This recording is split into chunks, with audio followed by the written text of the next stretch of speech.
Hey guys, welcome in to the Sportscast brought to you by the Outspoken Network. We got your hosts, Brian, Craig, and Jeff on today. Gentlemen, how's it going? It's going pretty good. Pretty good. Well, we're on here to talk about the playoffs. We're on here to talk about Wildcard weekend. We got some games today, and gentlemen, it has been pretty bad. Some pretty bad football today. Earlier today, you had the Chargers and the Texans playing, and I believe we all chose the Chargers to win this football game, if I'm not mistaken. Neither team looked all that great in this game. I thought Herbert looked wild with his throws. He was overthrowing guys. He had receivers who couldn't catch the ball. They scored 6 points. They scored 6 points early, but they couldn't score touchdowns. They got the early fumble. The very first play, the Texans fumbled the ball on offense, and they couldn't turn those into touchdowns. They could have gone. It should have been 14-0. And we might be looking at a different ball game here, but it's 6-0. The Texans get right back into it. I don't think they looked all that great today either. They just were able to punch in those touchdowns from all the turnovers from LA. I mean, it was turnover central, and they didn't look very good. Jim Harbaugh didn't have them ready to play this football game, in my opinion. But It didn't look like it to me.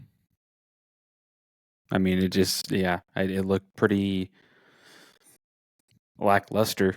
There was just, it's like, to me, it was just, I think Houston, we give credit to Houston's defense in this game. Yeah. They were very good. And the Chargers, they do what they always do. I've mentioned this multiple times in the last, I don't know how many years we've been doing this show, but I've seen it a lot from them. So over the years, whether it be Herbert, whether it's their other, I can't remember, it's off the top of my head, Rivers. It's just, there's always something. They always get in their way somewhere, somehow, or, we'll see. I mean, again, this is his first year as a coach, coaching this staff, and being a part of this. So it's hard for me to get too critical. He made it to the playoffs his first year, so I mean that's good. But I mean, with this team, it's a talented roster. I don't really understand the lack of fight in this game. It's just kind of strange, but credit to Houston. This is what Houston's capable of. They're a defensive team. The D'Amico Ryan is a defensive head coach, and he runs the defense. And I mean, this is what they're capable of. We just didn't see this the last month and a half of the season. They didn't look great offensively. They didn't look great defensively. They didn't look like they were coming in to the playoffs on the note that you want your football team to be on coming into the playoffs. But today they looked like the team that they're capable of looking, and Ryan at least had them ready defensively. Offensively, they had their own struggles, but they got enough done defensively to set themselves up. They have the pick six. They have another pick that the guy goes all the way down to the 5-yard line. They punch both of them in, and it's enough to beat offense that it wasn't all Herbert's fault. I mean, he had the 2 picks were off the wide receiver's hands. They weren't, ideal throws, but they hit the guys where they should have at least done something with them, not clank off their hands and go into the defender's arms for 2 picks that were late in the game and ended up to be the dagger. Yeah, they made the Chargers one-dimensional. They only allowed 50 rushing yards as a team. When you're one-dimensional and you give the ball away, you got 4 interceptions. That can motivate the team. That can motivate Houston Texans to play better. And Nico Collins had a day 7 for 122, but Ladd McConkey Lad McConkey, the rookie, 9 catches, 197 yards, and him and Herbert have that connection. He seemed like he was the only guy he trusted out there throwing the ball to that was actually going to catch the ball and make some plays. He looked pretty impressive, but at the end of the day, you can't turn the ball over 4 times and expect to win a game, especially Not in the playoffs. playoffs. But yeah, especially in the playoffs. Mixon looked a little better today than he has most of the season. Yeah, he had 106 yards, so he looked decent. And Nico Collins, and maybe this is the game that they needed to get back on track. And like you said, Craig, I think the biggest thing we've not seen from Houston this season is consistency. And but they were able to make the Chargers one-dimensional, and at one point in the game, they had to get away from the running game, and it didn't work out too well for them. But we were all expecting the Chargers to win this game, and this is a team that we've talked about it all year, that they've been good, and no one's really talking about them because I think of the history of, okay, well, at some point you've got to prove it when it counts.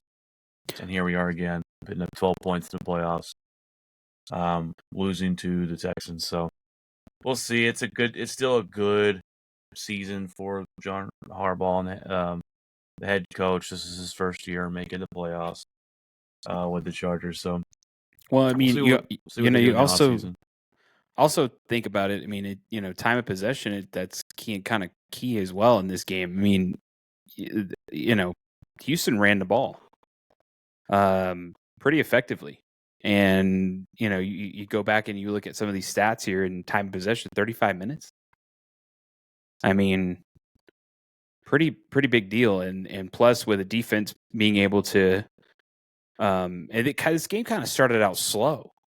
Yeah. Like, I mean, it was, it started out really slow, and the Chargers were given multiple opportunities to try to take advantage of some of the field position or, great field position the defense was putting them in, and they just couldn't capitalize on it.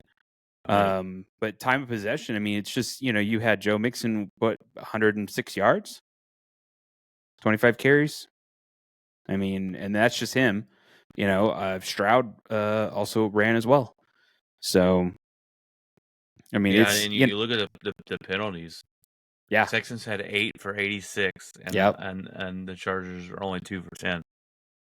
So that's a strange thing. You would think it'd been So it was interesting. This was a weird game, but I mean, Houston's defense, it's really good. And Houston itself had 3 turnovers. Yeah. So it's one of those weird games that you kind of scratch your head, and Texans were able to capitalize on the turnovers, and the Chargers just weren't. But it does. I mean, I don't know if it is surprising that the Chargers were just put in positions to win this game, and they just couldn't figure it out. Just couldn't figure it out. I mean, as much as I want to, sit here and give Houston credit, I mean, there were moments where Houston could have lost this game, and it could have got out of hand, and it's that, I don't know. There's something weird about that the Chargers, the playoffs. There's something strange about Chargers at the end of the season. Like, it's just, there's always something about this team. And I don't know what it is. I can't pinpoint what it is, but it's just always something. I mean, and I know even when I was watching a little bit of the first half, there were some live streams I was watching, and they were just like, oh, great field position. Oh, great field position. I'm like, and I look at the score, and I'm like, yeah, I don't understand what's going on. So they settled for too many field goals, and the Texans are going to have to play a whole lot better to beat Kansas City or Buffalo. I just don't see. I mean, both Kansas City and Buffalo won't have the trouble if you give them turnover. They're not going to have trouble finishing. They're 2 teams offensively that are known to finish, and so I don't see. But I mean, hey, the Texans were talked about that they didn't deserve to be there, and the only reason they were there is because they're in the bad division, and they get it done and they advance, and I mean, give them credit. The other games going on right now, gentlemen, it's 28-14. The Steelers are trying to mount the comeback here. The first half was total domination from the Ravens. They had a 304 yards in the first half against this team. Time of possession is 27 minutes to 15. They're almost double that for there. They have 23 first downs to 8 first downs. So Steelers trying to come back, but Derrick Henry's going off on him. Derrick Henry has 155 yards, and the game's not even over yet. Lamar has two passing touchdowns. He's rushed for 70 yards. Only threw for 165, but I mean, you're not going to give up 230 on the ground and win too many football games. Yeah. Right now they're at 248 on the ground. Yeah. They've given up 248. Yeah. And I think that was something that we had brought up. I don't remember if it was last episode or it might have been last episode, but the running attack in the playoffs here. I mean, we haven't even seen the Eagles play yet. So. Man, the biggest question, and I brought this up to you, Greg, a couple weeks ago when we talked about playoffs and everything, is the biggest question is, do we believe that Derrick Henry is the missing piece to get this team over the hump in the playoffs? Because they've made the playoffs right before, and they're a team that consistently makes it, but they don't go too far down the road there. And the Steelers are supposed to have this amazing defense, and they're known for the defensive football, and they still can't find a way to stop it. Lamar gashed him in the first half. I'm going, guys, do we not have a spy on this guy? Do we, and it's difficult to stop the guy, but they've given up 248 yards. They've only rushed the ball for 24 yards. So I'm like, it's not going to get it done. You cannot let Russell Wilson throw the ball 40 times. This isn't the old Russell Wilson, and expect to win a football game. But and that's why the time of possession is so lopsided. Is Baltimore's running the ball and Pittsburgh's not, and that's how you control the clock is running it. And so the first game that they beat Baltimore, they controlled them on the ground and didn't allow that. The second game they didn't, and that's why Baltimore was able to take over late in the game and run away from them a little bit. And so you hope, when you didn't want Baltimore win, you hope that the defense would not allow Henry to go for 200 and Lamar to go for another 80. But again, if you let up 300 yards on the ground, which they're on pace to do, you're not going to win too many football games. No, you're not. Well, you're one-dimensional, right? And it's just that's. Well, you have to force Jackson to throw the football. Mm-hmm. Not his strong suit, and running it is much more his strong suit, and you have to force them to throw the ball, and especially you don't have Zay Flowers in this football game because he got hurt, and so you force them to throw the football, and clearly Pittsburgh has not. Well, the other thing too is when you're being down by that much already, you don't you can't run. You have to be one dimensional at that point, right. And there is no other way of really getting out of there because you got to get chunk plays, you got to get these massive gains and score quick, or you don't have time to have sustained drives, right? Because you've already put yourself behind the 8 ball, so you're kind of forced to throw the ball, and then of course Baltimore defenses then can pin their ears back and just come after Wilson and give him no time because they have a lead. Even if they give up the big play, you still have the big lead. I mean, I'm shocked Steelers are really even still in this. I mean, it's not now. I mean, now they're going to have to punt. So, but I'm shocked they even where it kind of is somewhat in it in some way. But I just don't think they'll pull this game out. No, I don't think so either. And especially with the it's the end of the third quarter. You're down by 2 touchdowns. You can't stop the rushing attack. I mean, yep. Mm-hmm. So unfortunately, it looks like these two games have kind of been duds, unfortunately. But let's get into the games tomorrow. I mean, we kind of talked about our predictions a little bit. Jeff, you weren't on the episode. I kind of filled him in on that, but we could talk about the games tomorrow coming up. Jeff, What's the first game? What's the first game of the day?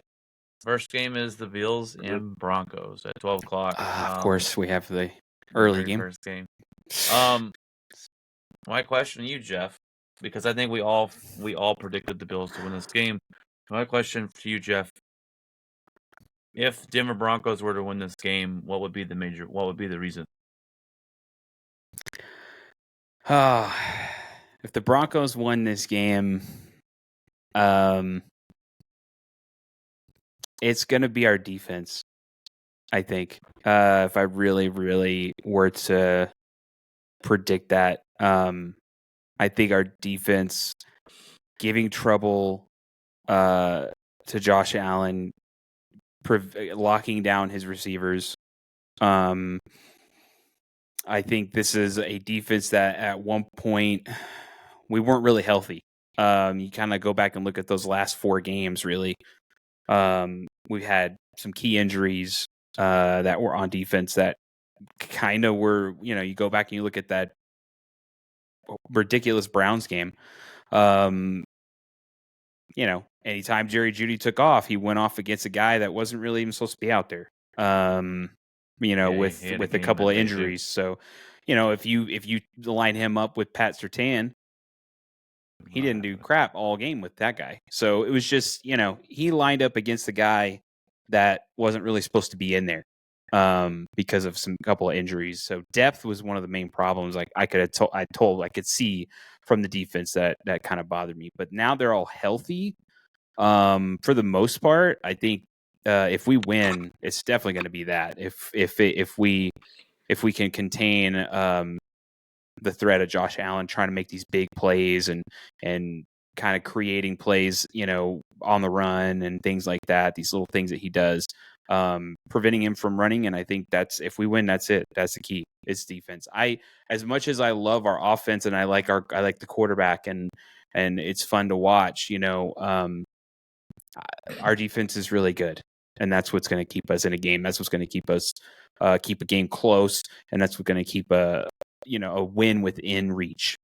So, yeah, I agree 100% there. I think this game's a lot closer than people think it's going to be because of your defense. Patrick Surtain can lock down anybody. The Bills don't have all those offensive weapons. They've been winning games without him, and it's been on Josh Allen's back. And let's not forget Nick Bonito. Yeah, Nick Bonito has been ridiculous.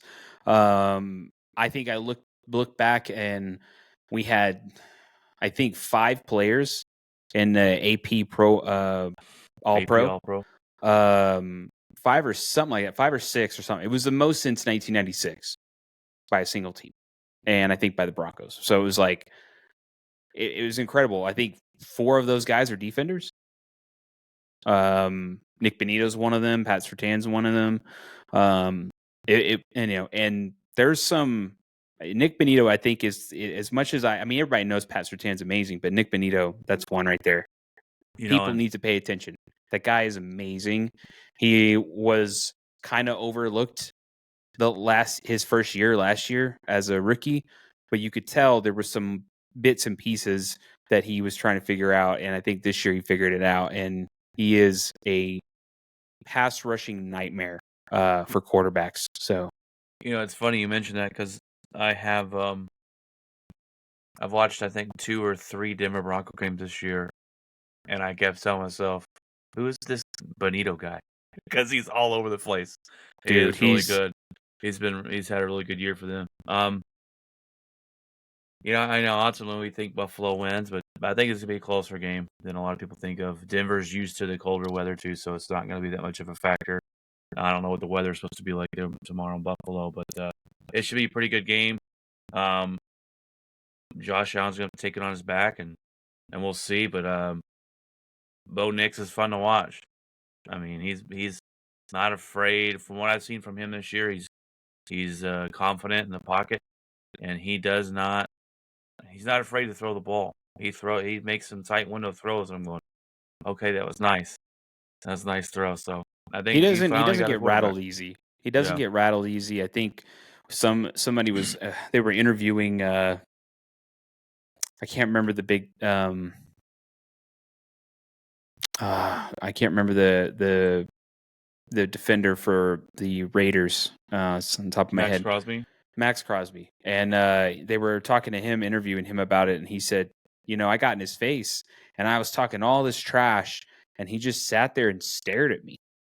Just stared at me.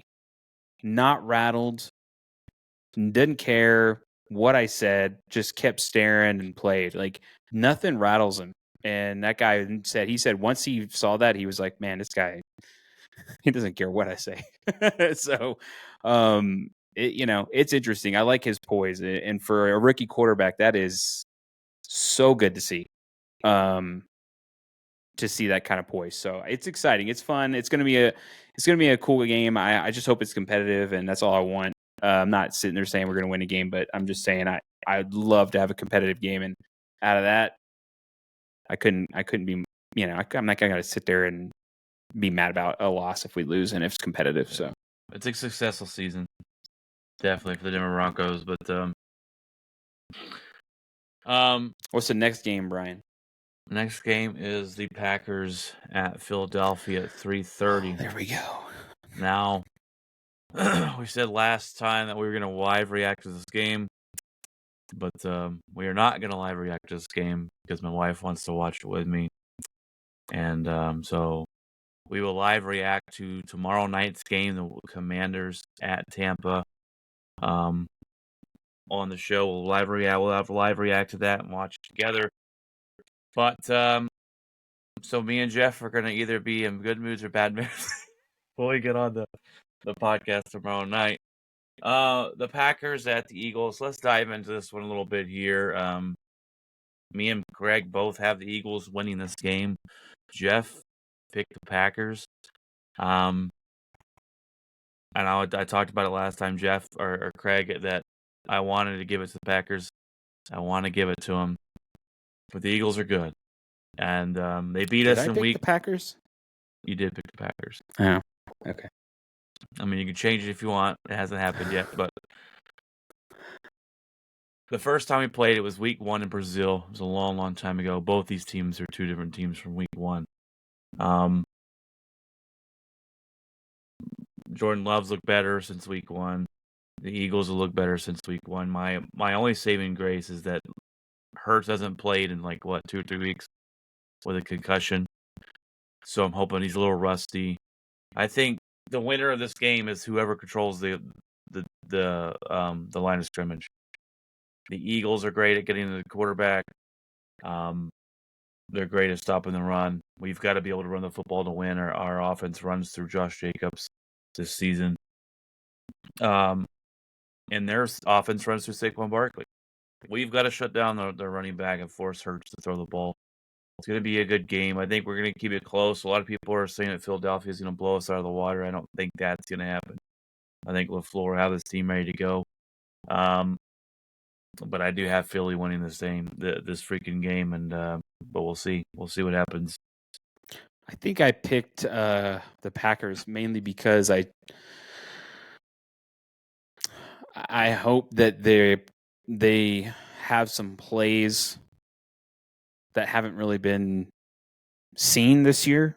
In their back pocket, something, a couple here and there, whatever, some kind of interesting looks that they didn't show that wouldn't be on film or, something like that. But the main reason is if they can stop the run, then I think this game would be an easy, possibly not an easy, but this game is winnable. But if Saquon Barkley goes off, I think this game's out of reach. It's going to be hard. If he goes off, it's going to be hard too, though, on the other end, because, we got Josh Jacobs. So we'll see what happens. It's a very interesting game. I think we match up well with each other. They have the better wide receiver group. We're gonna have to hopefully try and shut down AJ Brown or it's kind of pick your poison with this team. Do you want Yeah. AJ Brown to go off? You want Saquon Barkley to go off? A guy to watch out for on our defense is Adrian Cooper, a rookie out of Texas A&M, a linebacker. When he's out there, he's an absolute beast. He started for us this year, and he's a beast. He got injured early on in the season, but he reminds me of your guy Jeff. He's all over the field. He can cover a guy. He's fast. He can rush the quarterback. Our problem this season has been getting to the quarterback when they don't blitz.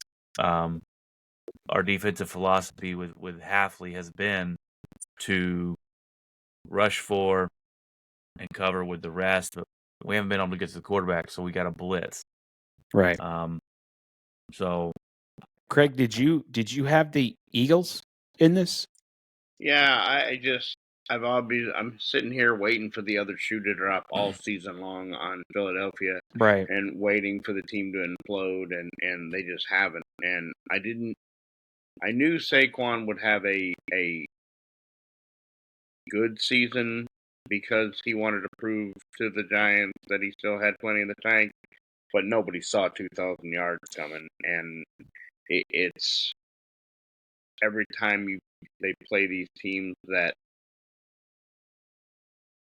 have a really good run defense, he still seems to go for 140 or 150, and so it's taken the pressure off Hurts, and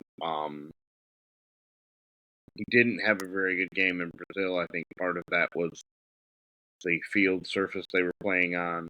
terrible. Yeah, I could see that. You hope it's the Packers defense. I'd like to see Green Bay win, but yeah, I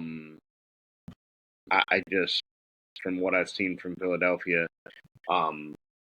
you have to put the ball in Hurts' hands, and I just don't know if they can do that. Yeah, I guess that's what it. And the injuries on the back end of the Packers defense, doesn't. Yeah, missing J.R. Alexander is a big one. Doesn't make me feel confident with AJ Brown running around out there. The speed that he has. I don't know. Being in Philadelphia, I mean, I know the cold doesn't bother Green Bay, no, but that crowd gets. The crowd will. Yeah, the crowd will be crazy, and throwing snowballs and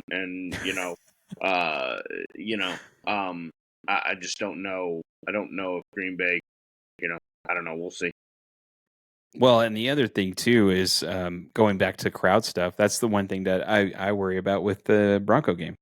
That was, man. Yeah, that Bills, Bills Nation is right. absolutely crazy. Bills they are insane. Diving through tables that are on fire and acting insane. So yeah, they're going to be on it, man. Like it's going to be a tough place. You're going to see a lot of. I can assure you. Matter of fact, I will guarantee you that Garrett Bowles will be offsides or false start or something. He will something, because that crowd's going to be so loud. It's going to be wild. So and with a rookie quarterback, I don't think he's ever been in an atmosphere like that. I think the closest thing to something like that may have been when we were in Kansas City. Kansas City was absolutely wild, and of course that was a close game there. But and I want to say there was another game, his first game in Seattle. That was a pretty crazy, wild environment, and I remember, we did have a lot of problems with false starts. And he wasn't hearing the play fully, and so there were times we had to take a timeout, and we definitely didn't want to. So whether that's rookie quarterback first game of the season, or it's the 12th man acting absolutely insane, but yeah, it'll be interesting. I'm excited to see how his reaction is to that environment, because it's going to be pretty wild, and it is going to be wild in Philadelphia as well. It's going to be absolutely nuts. So, We got the Commanders and Bucks game, which I want to reiterate again. We will be live reacting tomorrow, so come fill in and watch the show with us, and comment on Facebook and YouTube. Me and Jeff both have the Commanders winning this game, and Craig has the Bucks. And they met before in the regular season. They met really early on. Bucks won this game by, I think, like 12 or 13 points. Maybe more than that. So it'll be interesting to see. I think Jaden Daniels looks better. That he's had a season. They met pretty early on, but the Bucks have kind of, they had to come back against the bad Saints team to even make the playoffs. They've been a little inconsistent this year. I'm riding the Jaden Daniels train. I think he's looked pretty good all year. As a rookie, looking for his first win. It's going to be a big one in Tampa on the road for the playoffs. But I don't think there's any defense in this game. I think there's going to be 5 million points. 41 to 40. Yeah. I think you pick the over if you have a betting app. I just think Baker has looked really good this season quietly. Had over 4,000 yards, had 40 touchdowns. He has had a year. Without his number 1 and number 2 wide receiver for a huge chunk of the season. So I just think that is extremely impressive for a guy, you look at the Carolina Panthers had both Sam Darnold and Baker Mayfield in the same quarterback room, and get rid of them and go with Bryce Young, and they both are having huge seasons this year. So it's finally, this is what you finally get when you have a consistent coaching staff for the quarterback. Baker Mayfield, for the first 4 or 5 years of his career, the coaching carousel in Cleveland, and then he went to 2 or 3 different teams.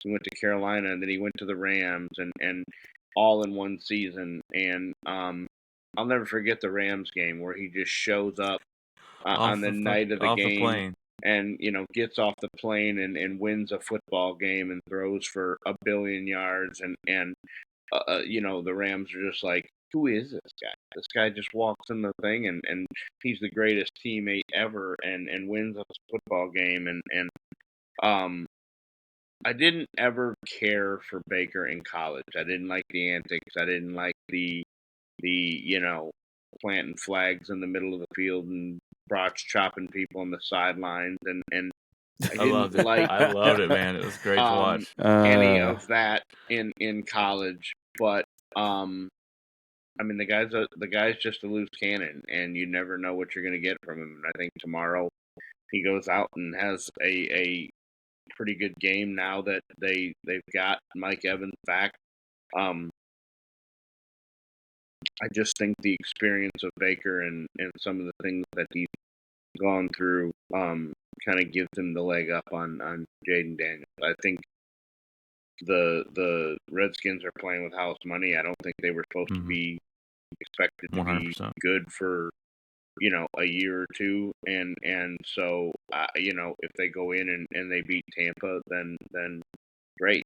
And I think the Lions, if you're a Lions fan, you're like, hey, come on, let's let that happen. We don't have to play Minnesota for a third. So I don't know. I just think Baker's going to be ready, and I think he's going to have the edge over Daniels. I think maybe Daniels gets an early interception or an early deal, nerves, and maybe not. But that's just the way I looked at it and why I picked Tampa. I think it's going to be a high scoring shootout affair. I think you're right, 100% on the shootout. Do you remember what I picked, Brian? Because I cannot remember. Yeah, I marked them down. You chose the Commanders. Okay. Along with me. So now, when I go back, when I picked it, I immediately I think I even texted that I just think they're hungry. I think this is, you know, I mean, Jane Daniels, you know, is pretty wild. Something that I think sticks in the back of my head. We'll probably do an episode about this at some point after the season. I think Brian and I even mentioned it in text message, but you know, the maturity level of this guy being able to play a number, you know, a little bit more than the average rookie quarterback in college football kind of shows a bit of that maturity that you would want to see in a quarterback coming out of college to begin with. And the reason, you know, it is fascinating that we see two quarterbacks that did that during the playoffs. You know, and then you go and you look at many of these first round draft pick quarterbacks in this last class, and you know, where are they? Yeah, coaching has something to do with it, and you know, things like that. But I mean, these teams are young. The Broncos that's a young team. The Commanders are a young team. They weren't really supposed to be in this position. You go and you take a look at some of these other teams that and even previous teams before. There's a reason why some of this is pretty fascinating when it comes to how long these guys have played in college versus how short these other quarterbacks that have come out and played in college. So it's pretty cool, and the yardage is crazy. You know, 3,500 yards passing. You know, he protects the ball pretty well. I mean, I think 9 interceptions, something like that. So Jaden Daniels, this is going to be a fun game to watch. I agree with Craig. This is going to be a shootout. This is going to be a lot of fans that watch NFL football love high scoring stuff. They don't really like seeing boring games. I guess I'm on the outside looking in on that one. I do like defensive games. But yeah, this is going to be a fireworks show. So get ready, because you're going to have Baker Mayfield throwing bombs. You're going to have you know, Jaden Daniels throwing bombs. Like it's gonna be a show for sure. And I think this is why I pick Commanders. I just think, man, they're gonna put it all on the line and just see what happens. Well, I mean, Daniels came out this year and started the season like a house fire. I mean, in the first month of the season, they were talking about him being the MVP of the league. He has the injury to his ribs, you know, or whatever it was that he got hurt. He missed a game. When he came back, he didn't seem like the same guy. I don't know if it was still recovering from the injury. I don't know if it was teams figuring out a little bit or whatever. And then all of a sudden, the end of the season, you started to see it pick back up again and go on the uptick. So it'll be very interesting to see, you know, going on the road into Tampa. It won't be anything like a Buffalo or a Kansas City or a atmosphere like that, but to go on the road and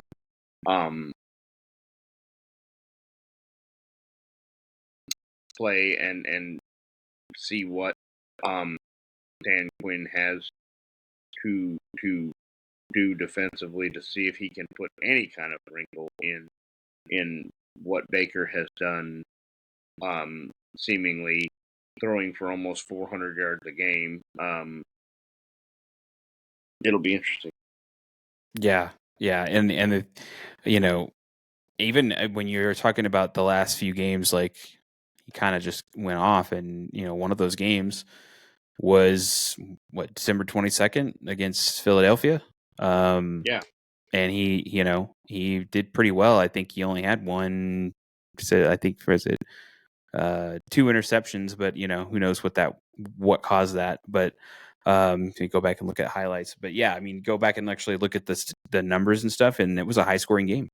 And Eagles are, you know, they are. We've mentioned it before. They seem to be a force to be reckoned with, especially late in the season, because that's a big win for them. So, all right, Brian, what's next? The next game is the last one, is Vikings Rams, and you two picked the Vikings, and I picked the Rams. Now, I want to say something, and it sucks for the Rams. They had to move this game to Arizona because of the wildfires there in California. And I understand you can't play in California, get it, but it just stinks for this team that they were supposed to have home field advantage, and now that's kind of taken away from them. So that does stink. But I'm not a big believer in the Minnesota Vikings. I think Sam Darnold will look like Sam Darnold. I dislike the veteran quarterback in the playoffs with Matthew Stafford in this game. Vikings defenses played well, but they didn't play too well against the Lions last week. And Darnold he went back to looking below average last week. So if they can get pressure on him and confuse him, he showed it last week. He did not know where to go with the football. He missed a couple wide open touchdowns. I got the Rams winning. I think it's kind of a long shot for the Rams to win. And I'm more picking this because I just think the Vikings are frauds. But I'm not too confident in this pick, if I might say so myself, but I'm still sticking with it. I just think the Vikings are playing on a different level because of just the positions they were put in this season. I think coaching staff wise, they should definitely be getting some praise. Being able to, and then some, obviously the play of the players themselves, being able to actually not, kind of feed, I guess, feel what the coaches are trying to preach, believing in the system that they have there, and just putting on, going to try to go to the best they can. And I think this team is just it's a fascinating team, and I think it's a sneaky team. I guess I could see them kind of surprising a couple people, even though they've had a great season. I could see some people just kind of ignoring them until you can't anymore. So, but I do definitely think that I just think that they're a better team. I just think the Rams were at a disadvantage altogether. Because whoever they had to play, whether it be Minnesota, whether it be Detroit, here's a team who won 14 games and has to go on the road in the playoffs, and they're pissed about it. And so I think they're going to come out, whoever the opponent was going to be in this situation, whether it was Minnesota, whether it was Detroit, that team's going to come out with an edge and a chip on their shoulder that I won 14 games and I have to go on the road, and this is ridiculous. And I had a good season, and I'm being punished to have to go to a team that is under me and didn't win as many games and got the benefit of being in a terrible division. And I just think they're going to come out with a chip, and they're going to come out and put some points up. And the Rams have been so Jekyll and Hyde. One time they put 40 against the Bills. The next week they put up 6 against, a team that they should go in and mop, and it looks like the worst game that they've ever played, and they're all over the map. So, and now who knows? I mean, maybe the 40-point Rams team shows up tomorrow and Minnesota's in trouble. Yes, Darnold did not look like himself. He couldn't get his footing. He was quick to throw the ball. He was high on every throw. You have the ball inside the 5-yard line 3 times and come away with no points on 2 of them and a field goal on the other one. Talk about a difference in the game if they punch those in. That's a whole different football game. But it's not, and here we are talking about Minnesota and Detroit capitalized on their chances. They drove the football down. I mean, that game could have changed dramatically when Goff throws the wide receiver screen and the linebacker jumps it and it hits him right in the hands and he drops it. I mean, that was a pick 6. And then on that drive after the drop pick 6, the Lions go down and put 7 points on the board. So I mean, I think Minnesota comes out with the chip on their shoulder because they're 14 wins and a wild card team, and they're pissed about it. And I think that coach has them ready, but you just don't know what Ram team is going to show up.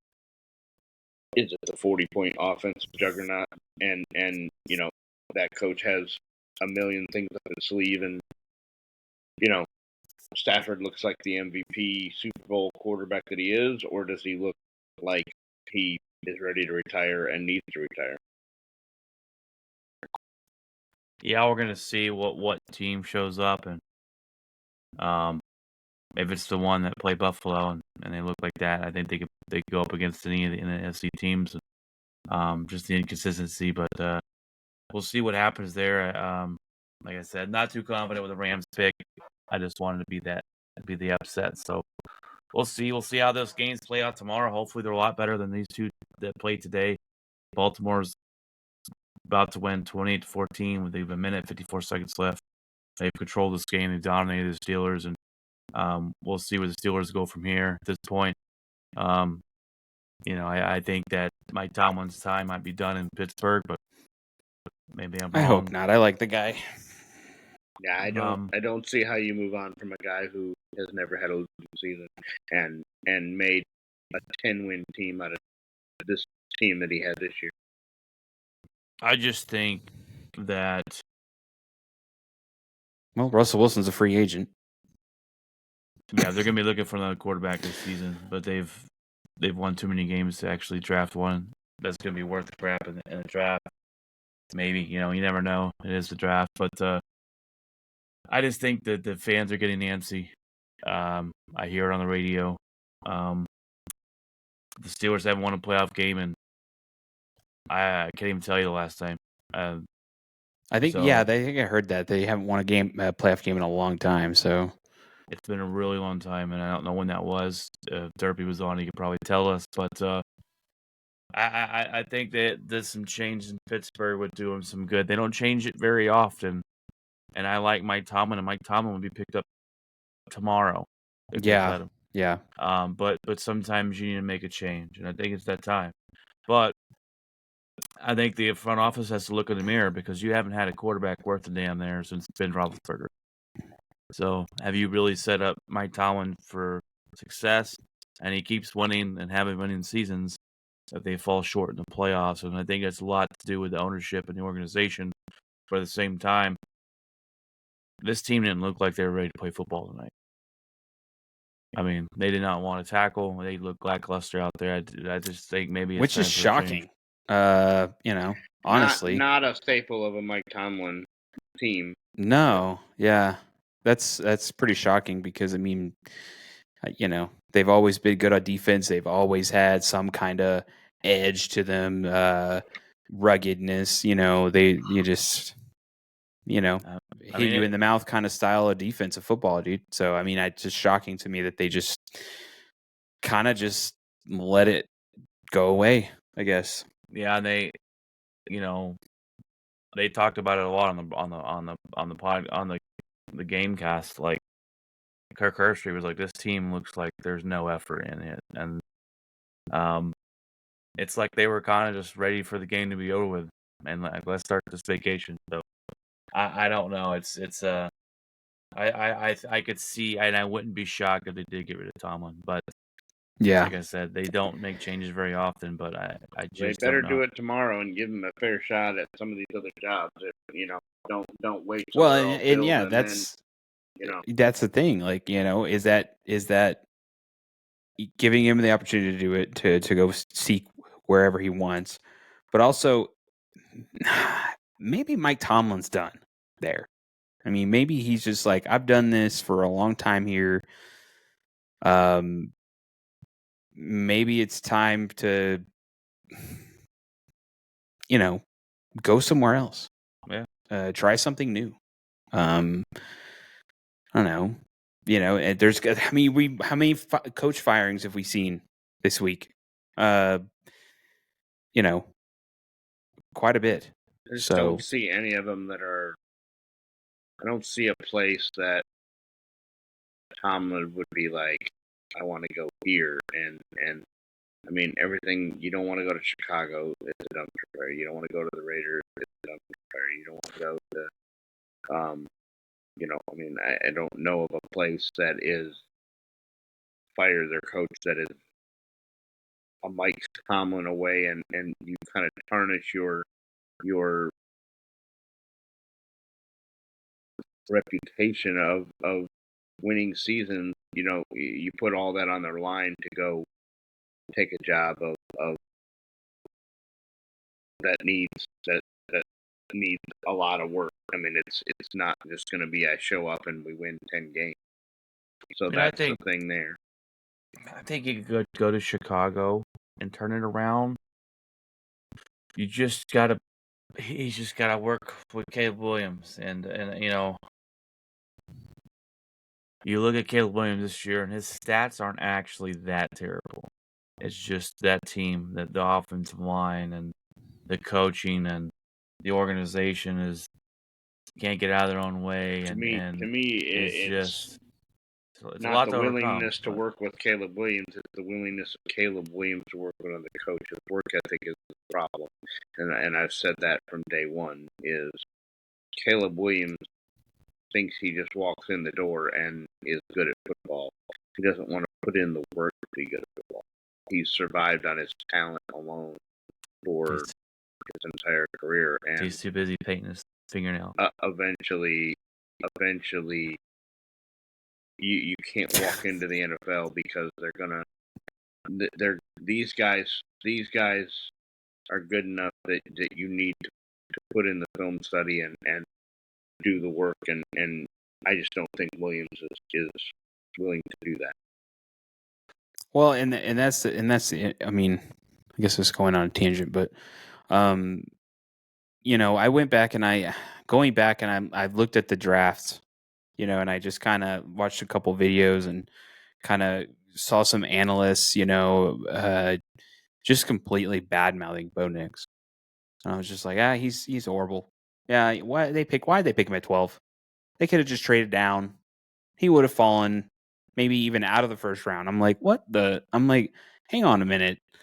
And I go back and I look and I'm like, when they did the one thing that stuck out was when they did their evaluation, Sean Payton just said, here's a homework book.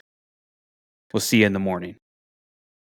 Right. And then it was like, he comes back, they quiz him. Bo Nix not only aced it, he had things that he would change in it. I mean, it was just like, and Sean Payton was like, yeah, that's our guy. And you could tell right then and there, I'm like, dude, this guy his work ethic's good.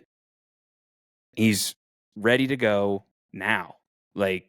And he's excited and he's got input, right? And so I think when you talk about work ethic and Caleb Williams, I mean, maybe that's, I don't know, that's that maturity level I was talking about.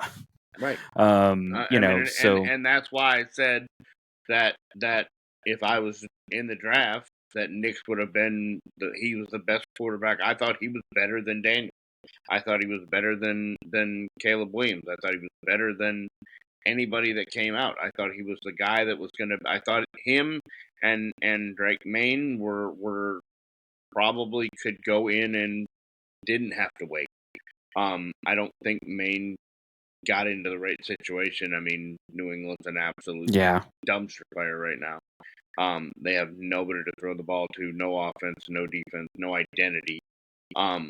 But I thought him and Nix were the two top guys, and I said Caleb Williams just doesn't have the right attitude. It's just like when they asked him about his jersey retirement in USC, he's like, well, yeah, they should. Look what I did for him. You played a season and you didn't even make a bowl game.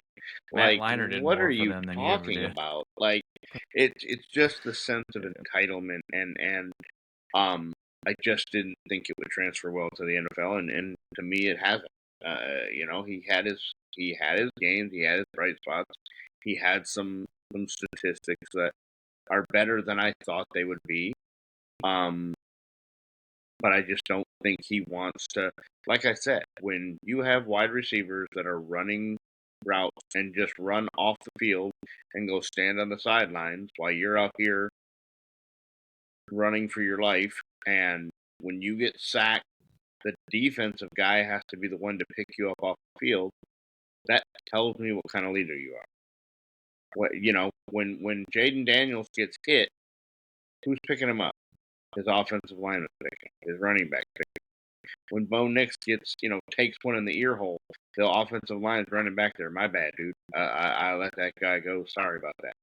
When Caleb Williams takes one to the ear hole, they're like, "Ha! That's what you get for being a tool." Well, and the thing about and it too is like I don't remember if Paul mentioned this or not, but were there issues with the ownership going on this season, or just general manager and owners I think the whole organization's been an absolute train wreck for a bunch of years. Here's the problem. Well, and that's the thing is when we talk about these coaches and where they could go, and especially talking about possibly Mike Tomlin.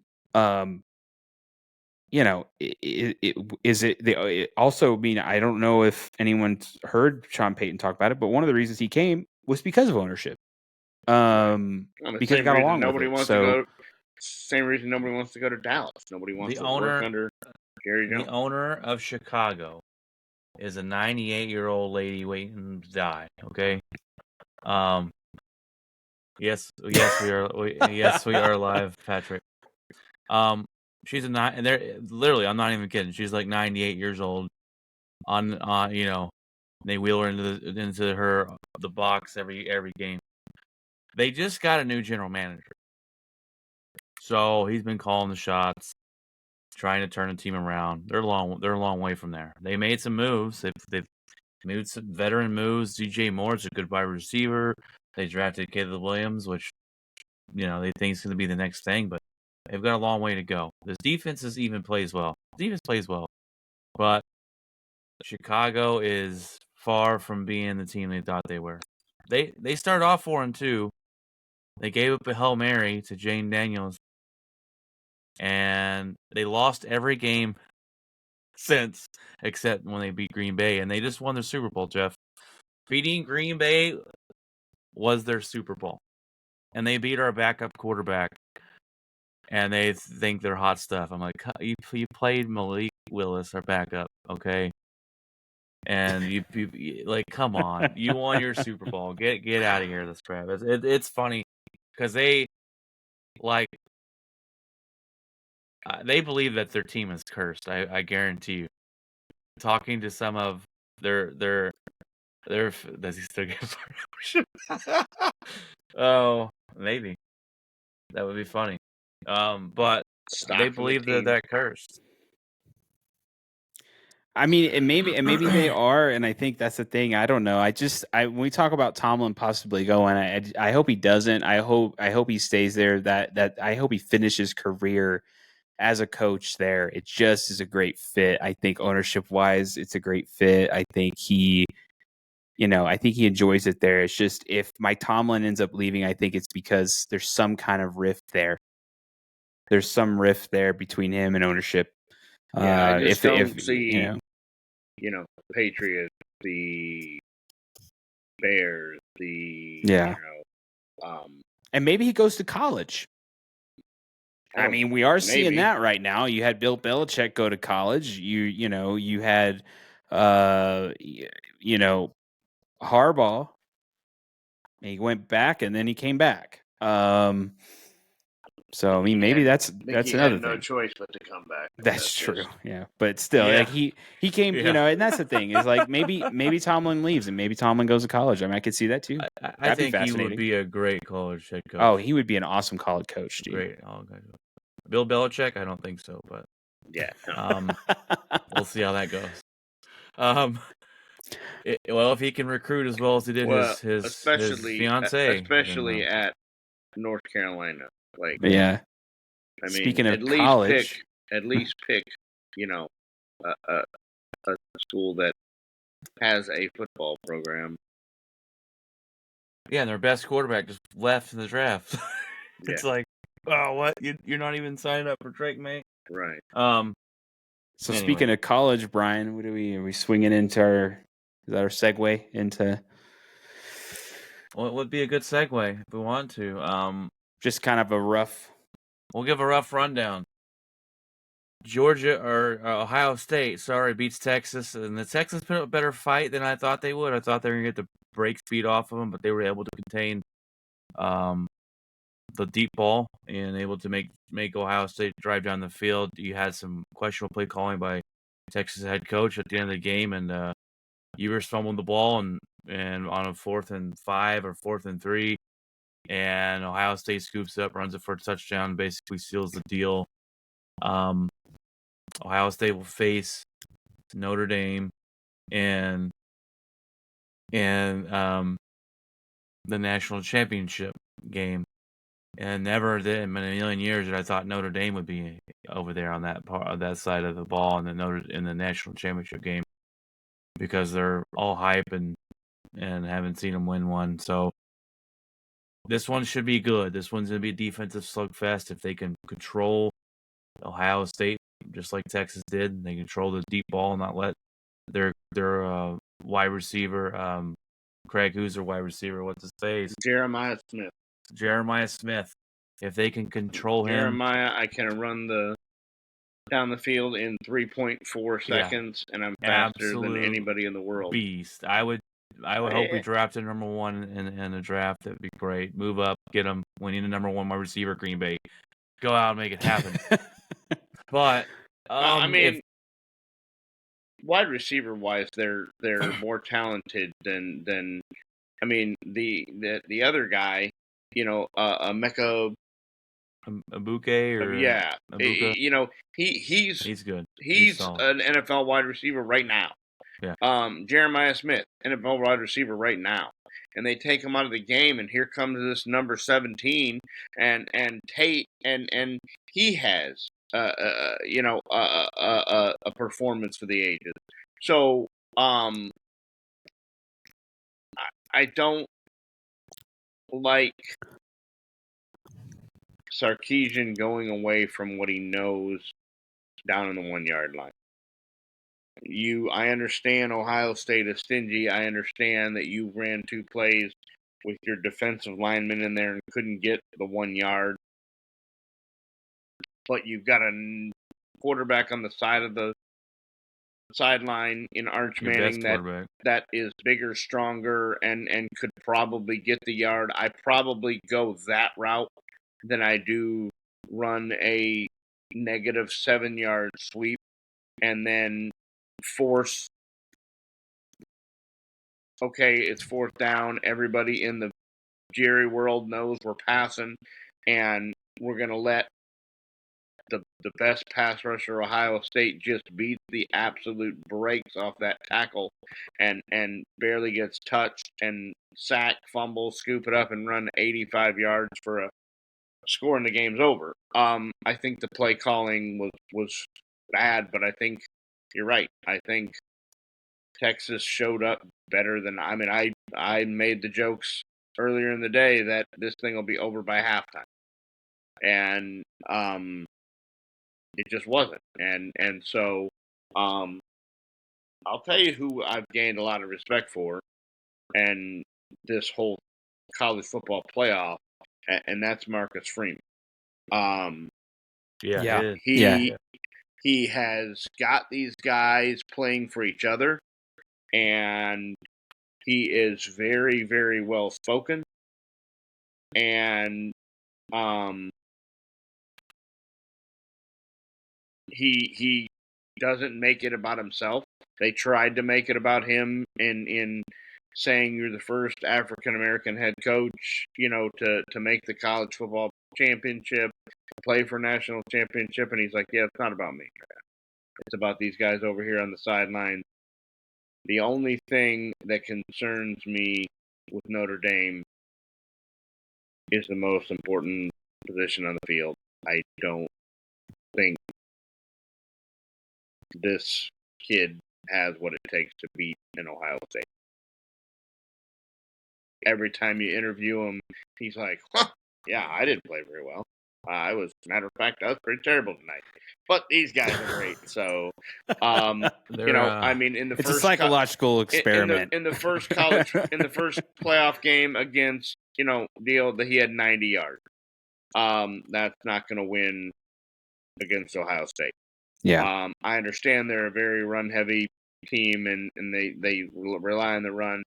But this kid is going to have a better game than the 2 games he's played leading up to even be in the same building as Ohio State on Monday night.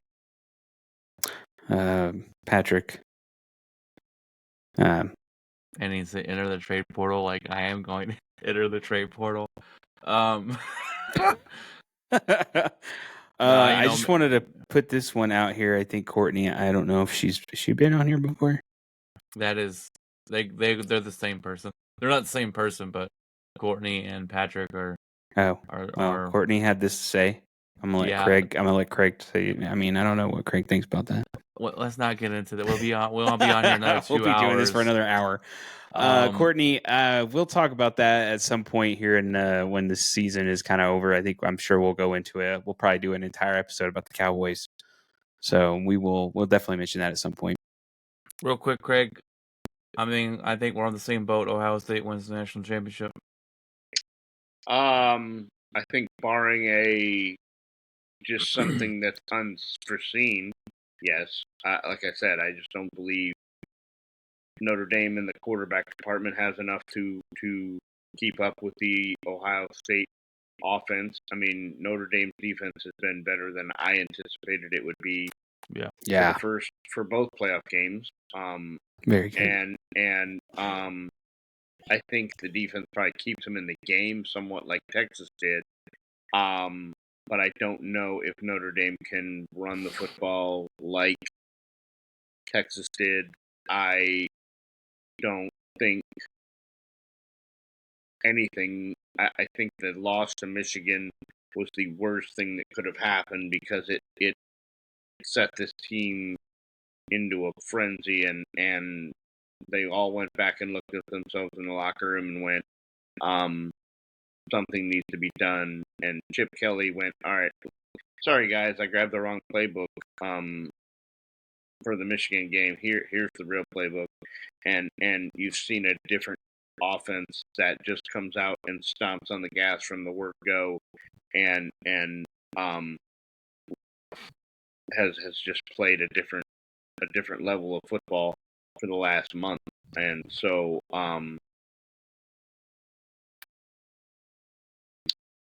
I think barring just an absolute implosion, I think Ohio State probably wins by 14.